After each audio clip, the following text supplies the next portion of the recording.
delivered in a slow, commanding tone like an ancient truth being unsealed. The first sound, bam, was a whisper, not from the wind, not from the trees, but from within the walls of Riverside itself. A whisper no man heard, but every child felt. 40 children, dead. Not from plague, not from wolves, not from fire. They died under supervision. Inside stone walls built for safety, they died in rows, in silence, and without witnesses. The town called it a tragedy, the government called it a mystery, but the logs hidden beneath floorboards spoke the true name: experiment. In the Illinois Territory, 1812, 43 acres of sanctioned suffering hid behind a charitable name, Riverside Children's Home. They said it was a place for orphans. They said it gave them shelter. But the truth was far older and far darker. This was not a refuge, it was a laboratory, and the man who ran it believed he was building a new kind of American. If you're still here, understand this. What you're about to hear may change you forever. It will rip away comfort, expose the lies of history, and pull you into truths no man was ever meant to know. Welcome to the descent. He arrived in December of 1811. Dragging one leg behind him like a shadow he couldn't shake, Josiah Crane entered Riverside not as a caretaker, but as a strategist, a soldier without a war, a man whose body bore the scars of 2 campaigns, but whose soul was still burning. He wasn't here to comfort. He wasn't here to raise orphans. He was here to finish an idea. Crane believed children weren't born weak. They were made weak, coddled, softened, destroyed by kindness. He believed suffering was salvation, and he'd seen things in war, things he never spoke aloud, that convinced him only those who embrace pain deserve to lead. So he wrote a doctrine, not a philosophy, not a theory, a doctrine. He called it Frontier Readiness, a system designed to forge children into something new, something hardened, something unbreakable. The Charitable Society? Desperate. They handed him the keys. No vetting, no oversight, only one condition: keep the children alive. And in a way, he did. Because in Crane's mind, survival wasn't about breathing. It was about obedience, transformation, submission to the fire. And the fire was just being lit. You're not just learning history now. You're staring into the furnace of human belief gone wrong. Within the first 7 days, everything changed. Warm blankets were taken. Fires were rationed. Meals cut in half. Children sat in silence, shivering through the night, their bellies aching with emptiness they couldn't understand. Crane told them, "The world is not soft, neither will you be." He didn't yell. He didn't need to. His voice was calm, precise, measured like a blade against the throat. What he called endurance periods became a daily ritual. Children as young as 5 were made to stand barefoot in the courtyard, wind slicing through their clothes like knives. No movement, no complaint, no mercy. When 6-year-old Thomas Brennan collapsed, Crane didn't flinch. The others stared, silent, trembling. Thomas was one of us. But Crane saw something different. A failure, a weak link, a necessary example. And when the boy died, cold and alone, Crane simply noted in his log, Subject T. Brennan, will deficit, unsuitable for continuation. This wasn't punishment. This was curriculum. And the children, starving, freezing, and terrified, still believed this was education. They trusted that adults meant safety. But now, safety wore a soldier's limp, and believed suffering was sacred. Do you still think this was about childcare? By mid-January, Josiah Crane was no longer testing a theory. He was executing a system. Every child had been classified, not by name, by utility. The youngest, developing strength. The middling, building resilience. The oldest, proving readiness. Each category came with tasks, endurance drills, hunger conditioning, cold exposure, isolation. The goal was always the same: break the self, rebuild it in his image. Crane believed in useful pain, a concept he adapted from battlefield philosophy. To him, fear was a distraction. Emotion was a virus. Compassion was treason. He began isolating children who cried, not in bedrooms, in the root cellar, below ground, stone walls, no light, for hours, then days. 9-year-old Emma Caldwell was the first. Her crime: sharing bread with a starving 6-year-old. Crane's sentence: 4 days underground to reflect on the difference between sentiment and survival. When she emerged, frostbitten and silent, the other children didn't recognize her eyes. They weren't empty. They were erased. The system was working, not in making the children stronger, no, but in making them obedient, hollow, submissive. The government, absent. The town, unaware. Only the walls of Riverside knew what was happening. And now, you do too. On February 28th, the second body was carried out. Martin Kowalski, age 11, not soft, not rebellious, just sick. His cough had worsened for weeks, his lips were blue, he could barely walk. But Crane saw only an opportunity, a test of what he called threshold stamina. Martin was ordered to haul water from the frozen river.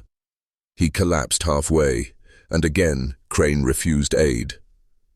They must rise on their own, he told the others. Hours passed. The boy didn't move. When Crane finally examined the body, it was already cooling. His log entry: Subject M. Kowalski, failed to acquire survival instincts, terminated by natural weakness, protocol to be intensified. No funeral, no mourning, only adjustment. This wasn't negligence, this was a machine.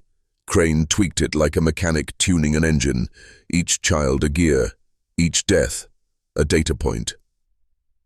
But something shifted in the children that day. They didn't cry, they didn't scream.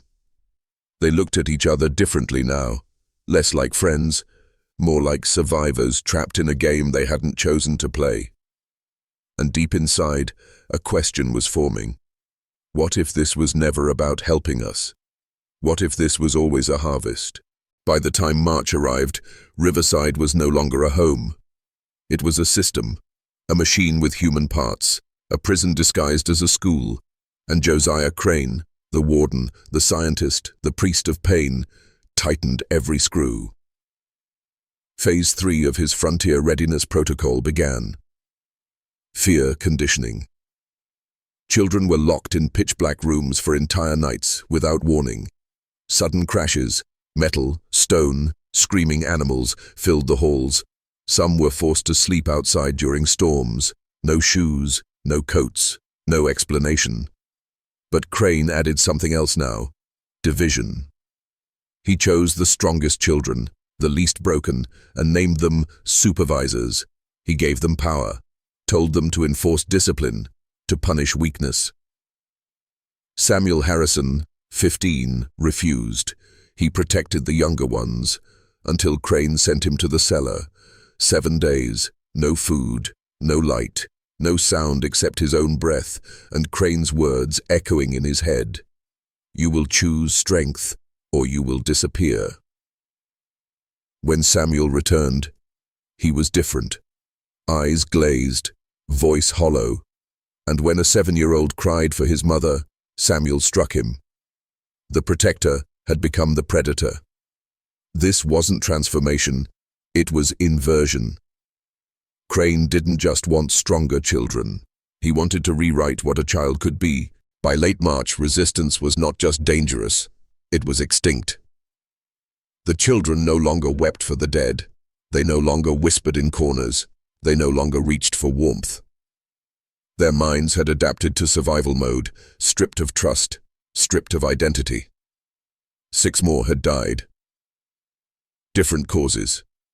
Same result: pneumonia, starvation, internal bleeding from punishments administered by fellow orphans. And with each death, Josiah Crane's confidence grew. His doctrine wasn't failing, it was purifying. Crane's journals from this period show something terrifying, not remorse, but pride.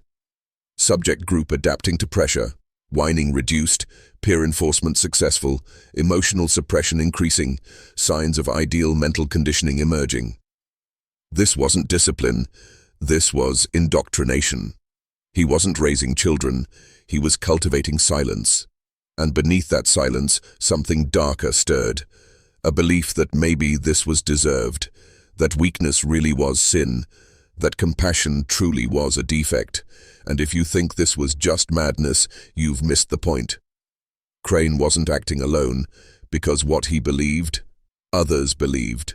Wealthy men, military planners, early American institutions hungry for strength in a savage land. Riverside wasn't an accident, it was a prototype. You were never told this, but Riverside wasn't isolated. In 1810, letters were exchanged between Josiah Crane and a man named Ezra Whitley, a land baron and silent funder of territorial institutions. These letters, uncovered in 1987 behind a false wall during renovations, reveal something deeper than a tragedy. They reveal intent. Whitley spoke of preparing a generation immune to the sentimental disease, of hardening the frontier mind, of testing methods of obedience under duress. He didn't call Riverside a school, he called it Site 1. Crane's doctrine wasn't just his, it was shared, revised, supported. What happened in those stone halls wasn't the product of one disturbed veteran, but of a small, powerful group who believed America would only thrive if its weakest were filtered out early. And children were the most malleable subjects. The children didn't know. They couldn't. But you do now. This wasn't just suffering, it was strategic suffering. Data was being gathered, logs meticulously kept, patterns tracked, survival rates measured not to improve conditions, but to refine future models. If this is the first you're hearing of it, ask yourself, how many other prototypes were buried in history? Type, "The weak are not the wicked," twice in the comments. Lock it in. This descent is yours now. By April, the number had reached 20. 20 small bodies, unmarked graves, shallow soil, but 20 wasn't the final count. You see, not all the victims of Riverside were found. Some simply vanished, gone without explanation, no farewell, no burial. Crane's log for April 19th reads, "Subjects L, F, and J removed from group testing, forwarded to auxiliary facility via night courier. No return expected." Auxiliary facility. That term never appeared before. Not once. But later, investigations found a trail. A manifest from a private wagon company listing 3 passengers, no names, just ages. Destination, an unregistered cabin in southern Illinois, operated by a man named Garrett Blake. Blake was a known associate of Whitley, ex-physician, specialized in neurological experimentation. None of those children were ever seen again. Not even bones. The state tried to bury the paper trail, calling it unverified, inconclusive, insufficient to warrant legal action. But if it were your child, would that be enough? To this day, locals whisper of strange noises in those woods, of lights in the trees, of a smell, chemical, bitter, after rain. And somewhere, maybe still standing, is that cabin. Where children didn't die. They disappeared. They called it the doctrine of unfeeling flesh.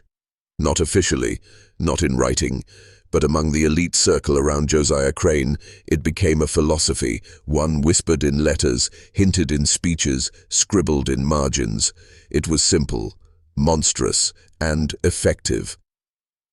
Pain clarifies purpose, emotion dilutes obedience, strip away the softness, and what remains is pure function. Crane believed that to build a future empire, America couldn't rely on comfort.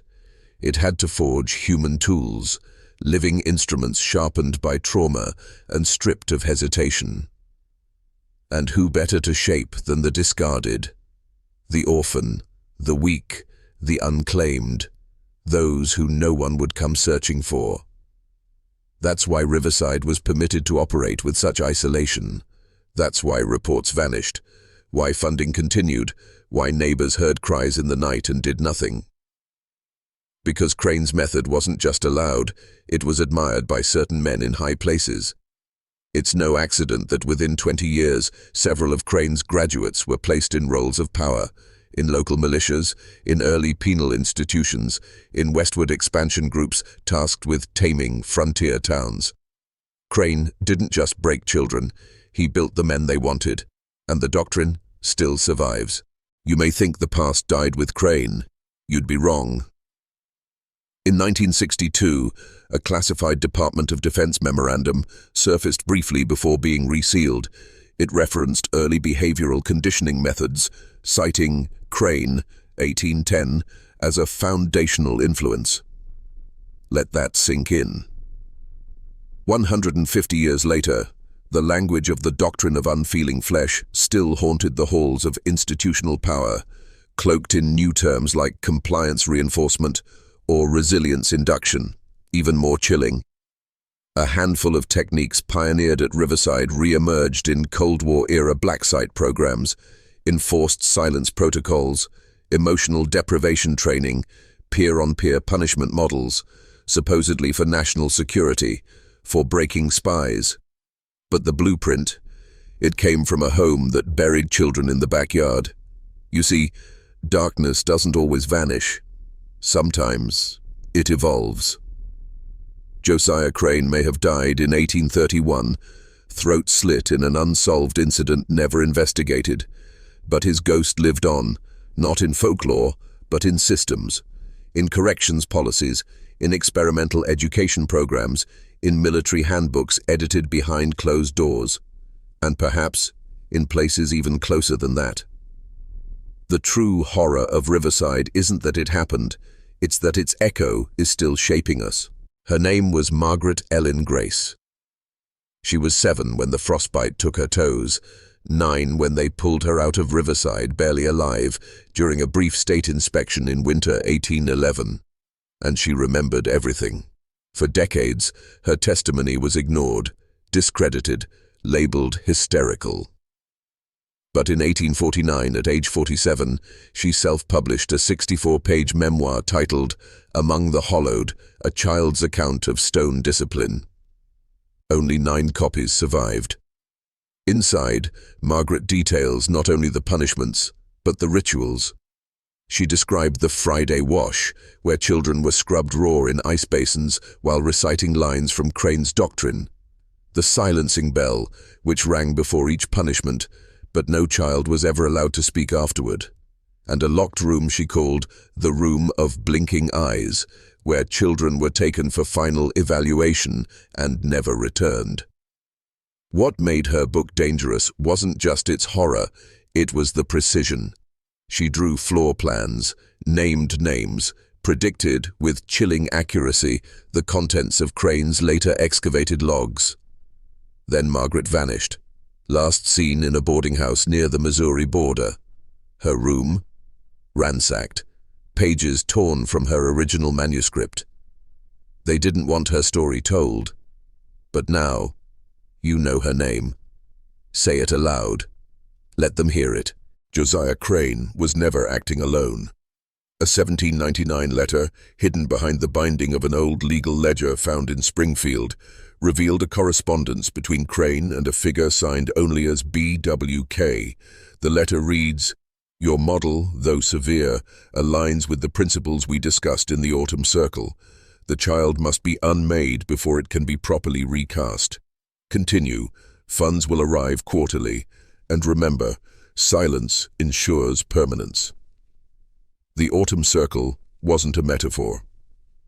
Historical references place this group of 7 landowners, judges, and spiritual leaders as a covert lodge operating across Illinois and Kentucky between 1795 and 1825. Their goal? To create a generation of cold-blooded, unquestioning actors to populate the new American machinery, militias, courts, debt enforcers, and religious cells. Crane was their craftsman. The Riverside Childcare home was their forge. One member, later identified as Bishop Callum Reed, publicly denounced Crane, only to be exposed for running a sister site in Arkansas. A burial mound of 14 children was discovered there in 1884. Same patterns, same doctrine, same symbols. And that symbol? A severed tree branch over a black sun, still spotted in photographs of certain prep schools and private think tanks even today. You'd think it ended with the victims. It didn't. Because the most chilling chapter wasn't written by Crane. It was lived by their children. Survivors of Riverside, those who escaped or were pulled out, tried to build new lives. But what do you do with the ghosts that shaped you, with pain that was carved into your bones before you even knew language? Many couldn't function. Some became drifters, disappearing into obscurity. Others reenacted the very traumas they endured. A disturbing pattern emerged across Illinois and neighboring states from 1840 to 1870. Small, isolated schoolhouses run by morality reformers, orphan shelters preaching discipline over care, rural churches that permitted child fasting and sleep deprivation for purification, and in each case, when investigators dug deep, they found the same origin. A parent who survived Crane. The doctrine metastasized, no longer just in institutions, but in bloodlines. Even now, genealogical tracing links several modern families involved in child discipline scandals. Back to Riverside survivors. And worse? Some survivors kept journals, private reflections. One read, "I don't know how to love without hurting. Crane taught me that. I wish I could forget. I wish I could stop." But trauma doesn't end with silence. It breeds. In 1994, an excavation crew working for a rural developer stumbled on something buried beneath what used to be Riverside's West Field, a trench of wooden boxes, not large enough for adults, some barely 3 feet long. Coffins. There were 23 in total. None had names, no grave markers, no records in county death registries, no official burials, just small, hastily nailed boxes lined up in cold soil. The bones inside showed signs of malnutrition, blunt force trauma, and healed fractures. Some skeletons were missing teeth, others had broken fingers multiple times over. But the most disturbing find? Each coffin held a small object, placed at the chest. A button, a shoe sole, a wooden spoon, tokens, like trophies. The state halted the project. Brief media coverage dubbed it the Illinois Orphan Graves. A formal investigation was promised. No results were ever published. Within a year, the site was purchased by a private educational trust. Today, it's a boarding school with a reputation for exceptional discipline and rigor. The trench, covered, forgotten, but if you walk the grounds at night, locals say you can still hear tapping from below. Because the truth doesn't die when buried. It waits. You thought this was just a tragedy buried in 1810, but it wasn't buried. It evolved. Josiah Crane's doctrine, his writings, methods, and rituals were never about one childcare home. They were a template, a blueprint for obedience masked as morality, pain repackaged as discipline, control disguised as care. In 2018, a sealed archive from the First Disciplinary Congregation of Peoria was leaked anonymously. Inside, over 400 pages of training materials. Not religious sermons, not historical notes. Procedures, identical to Crane's logs. Exact language, same punishments, same schedules, even references to the room of eyes. The doctrine had survived, not through schools or churches, but through institutes, private facilities, behavioral academies, all marketed with words like structure, character, and resilience. Places parents send difficult children. Places with NDAs, isolation rooms, and no audits. The doctrine adapted. And that's the final horror. This wasn't a ghost story. It was a blueprint that never left. A system passed through time, buried in paperwork, hidden in reform, and masked by noble language. Crane may be dead, but his idea, his system, it's in use. Somewhere, right now. If you're still here, type, "I see the branches," twice. That's how we know you're one of us. One who refuses to forget.